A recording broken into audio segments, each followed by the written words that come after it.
Assalamualaikum warahmatullahi wabarakatuh. A'udzubillahi minasyaitonirrajim. Bismillahirrahmanirrahim. Alhamdulillahirabbil alamin. Allahumma shalli wa sallim ala sayyidina Muhammad wa ala ali sayyidina Muhammad. Kaum muslimin, saudara-saudara rahimakumullah. Kita bersyukur pada Allah atas semua rahmat dan nikmat yang dilimpahkan Allah kepada kita. Tidak lupa salawat dan salam semoga senantiasa tercurahkan pada junjungan kita Nabi Muhammad SAW. Kaum muslimin rahimakumullah. Pada kesempatan kultum kali ini saya akan menyampaikan materi yaitu kewajiban muslim terhadap Al-Quran. Kaum muslimin rahimakumullah, sebagaimana kita tahu dalam 12 bulan 1 tahun ada 1 bulan yang sangat mulia dan penuh berkah, yaitu bulan Ramadan. Di dalamnya diturunkan Al-Quran.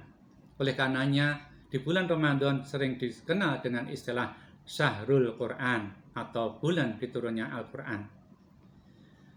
Yang penting bagi kita adalah bagaimana dengan peringatan nuzul Quran ataupun turunnya Al-Quran ini, interaksi kita dengan Al-Quran di bulan turunnya Al-Quran yaitu bulan Ramadan ini. Marilah momentum Ramadan hendaknya menjadi kesempatan bagi kita umat Islam untuk memperbanyak amal ibadah, termasuk membaca dan mengamalkan Al-Quran. Allah Subhanahu wa taala berfirman, A'udzubillahi minasyaitonirrajim.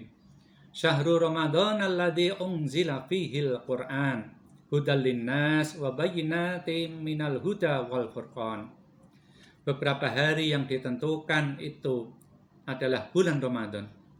Bulan yang di dalamnya diturunkan permulaan Al-Quran sebagai petunjuk bagi manusia dan penjelasan-penjelasan mengenai petunjuk itu dan pembeda antara yang hak dan yang batil.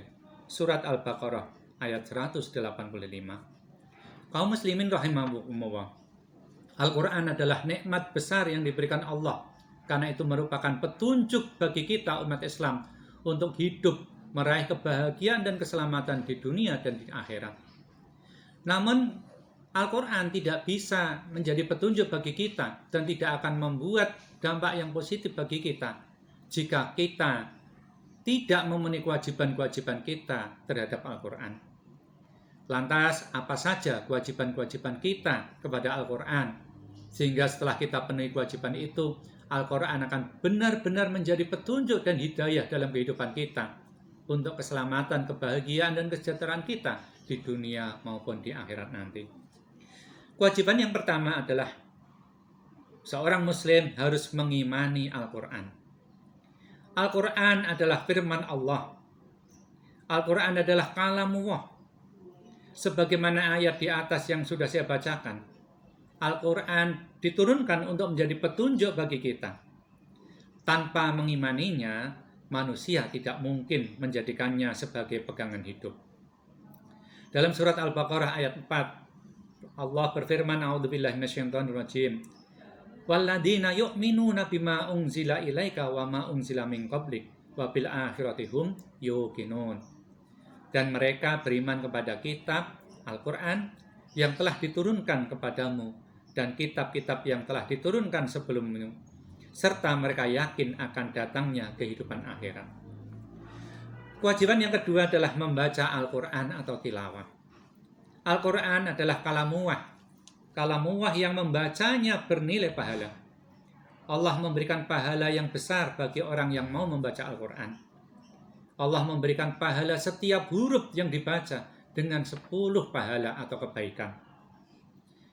Para sahabat biasa menghatamkan Al-Quran sekali di dalam sebulan. Dan banyak juga sahabat-sahabat yang lain khatam lebih cepat dari itu, atau di dalam sebulan khatam beberapa kali. Membaca Al-Quran merupakan perintah Allah. Warattilil Qur'ana tartila. Dan bacalah Al-Quran dengan perlahan-lahan. Surat Al-Muzammil ayat 4. Rasulullah juga bersabda, bacalah Al-Quran, maka sesungguhnya Al-Quran itu akan menjadi pemberi syafaat untuk ahlinya. Siapa ahlinya? Yaitu para pembacanya di yaumil kiamah nanti. Kemudian yang ketiga, kewajiban kita adalah mentadaburi Al-Quran, yaitu merenungkan sehingga kita mengetahui maksud dan kandungannya kita bisa mengambil pelajarannya serta mengambil petunjuk dari Al-Quran itu.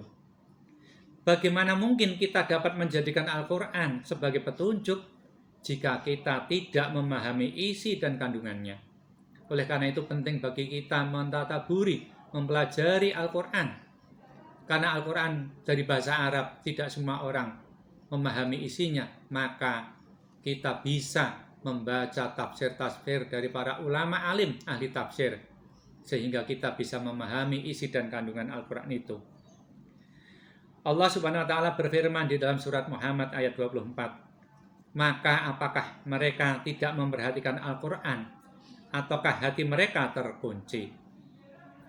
Kemudian yang keempat adalah menghafalkan Al-Quran.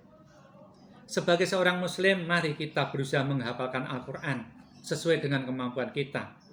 Walaupun idealnya menghafalkan Al-Quran adalah 30 juz. Namun demikian, boleh kita menghafalkan sesuai dengan kemampuan kita. Setidak-tidaknya dengan hafalan itu akan mendukung dalam kegiatan sholat kita. Karena di dalam sholat ada kewajiban membaca Al-Fatihah dan disunahkan membaca surat-surat yang lainnya. Kaum muslimin rahimakumullah, Rasulullah bersabda, sesungguhnya orang yang tidak ada di dalam hatinya sedikit pun dari Al-Quran itu seperti rumah kosong. Orang yang tidak menghafalkan Al-Quran diibaratkan oleh Rasulullah seperti rumah kosong yang tidak ada isi dan penghuninya. Kemudian yang kelima, kewajiban adalah mengamalkan Al-Quran. Apa yang diperintahkan Al-Quran, kita amalkan, kita lakukan. Apa yang dilarang, kita tinggalkan. Pendek kata, kita menjadikan Al-Quran sebagai petunjuk di dalam kehidupan kita. Bukankah Al-Quran merupakan petunjuk? Dzalikal kitabu la raiba fihi hudal lil muttaqin. Kitab Al-Quran tidak ada keraguan padanya, petunjuk bagi mereka yang bertakwa. Dengan mengamalkan Al-Quran berarti mengamalkan ajaran Islam itu sendiri. Aisyah berkata, akhlak Rasulullah adalah Al-Quran. Al-Quran yang kita pelajarin dan baca tidak akan lengkap kecuali dengan mengamalkannya. Kemudian kewajiban yang keenam adalah mendakwahkan dan mengajarkannya. Kewajiban kita berikutnya adalah mendakwahkan dan mengajarkan Al-Quran kepada orang lain.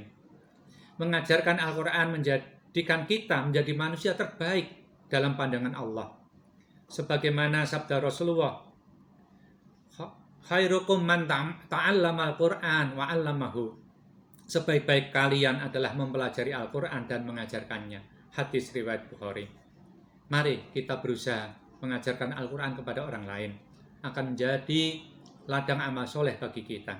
Yang ketujuh, kewajiban kita adalah memperjuangkan dan membelanya. Kita juga berkewajiban memperjuangkan dan membela Al-Qur'an.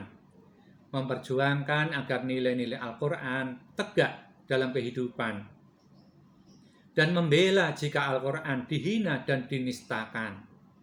Pada hakikatnya Allah tidak membutuhkan pembelaan kita, namun dengan membela Al-Quran, Allah akan membela dan menolong kita.